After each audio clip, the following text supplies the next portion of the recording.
Bonjour mes chers élèves, aujourd'hui on va voir une nouvelle leçon sur la loi des nœuds. On va essayer de mesurer l'intensité d'un courant électrique dans un montage en série et un montage en dérivation. Mais avant ça, on va commencer par un petit rappel.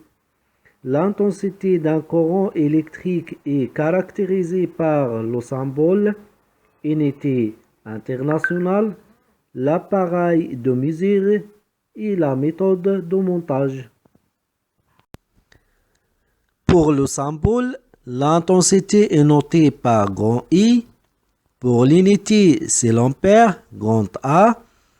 L'appareil de mesure, c'est l'ampère-mètre, voilà son symbole. Et enfin, l'ampère-mètre est monté en série pour mesurer l'intensité d'un courant électrique. On va commencer par mesurer l'intensité d'un courant électrique dans un montage en série. Ici, vous avez une séquence vidéo à gauche et le montage à droite. Comme vous voyez, vous avez deux lampes qui sont en série. On va mesurer l'intensité de I1 à l'aide d'un ampère-mètre posé à côté de la pôle positive et I2 avec un autre ampère-mètre posé entre les deux lampes. Et enfin, pour mesurer I3, un autre ampère-mètre posé au niveau de la pôle négative. D'après le montage réalisé, comme vous voyez sur la séquence vidéo, nous avons trouvé I1 est égal 0,20 et I2 est égal 0,20 et I3 est égal 0,20 ampères. Donc, elles ont la même valeur. I1 est égal à I2 est égal à I3. On va généraliser lorsqu'il s'agit d'un montage en série, vous avez la même valeur de l'intensité. On peut même ajouter une troisième lampe. Bien sûr, l'éclat diminue, l'intensité va diminuer, mais on trouvera toujours la même intensité dans le montage.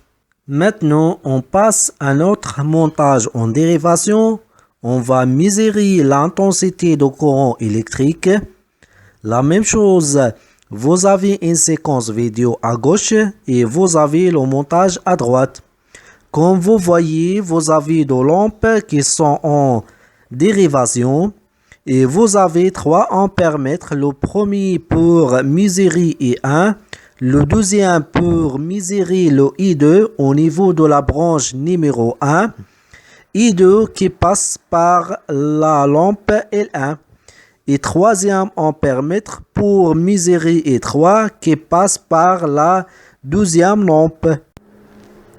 D'après le montage, comme vous voyez dans la séquence vidéo, nous avons trouvé, d'après les valeurs, nous avons trouvé I1 est égal à I2 plus I3. Vous posez le point A et le point B, ce qu'on appelle les nœuds. Donc, le nœud A et le nœud B. Donc, le nœud A, c'est le point de rencontre des trois fils électriques I1, I2 et I3. Le point B, la même chose, le point de rencontre de trois fils électriques I1, I2 et I3. Il faut faire attention au sens de I1, I2 et I3. Le sens est très important. Prenez le point 1. Vous avez I1, il s'agit d'une intensité entrante. Par contre, I2 et I3, d'après le sens, ce sont des intensités sortantes. Alors, d'après la loi des nœuds, la somme des intensités entrantes au nœud est égale à la somme des intensités sortantes de nœud. On peut écrire au niveau du nœud A, I1 est égal à I2 plus I3. La même chose au niveau de B.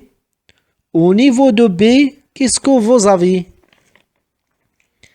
Vous avez toujours d'après le sens I1 est sortante. Par contre, I2 et I3, ce sont deux intensités entrantes. Donc, d'après la loi du nœud, je peux écrire aussi au point B. I1 est égal à I2 plus I3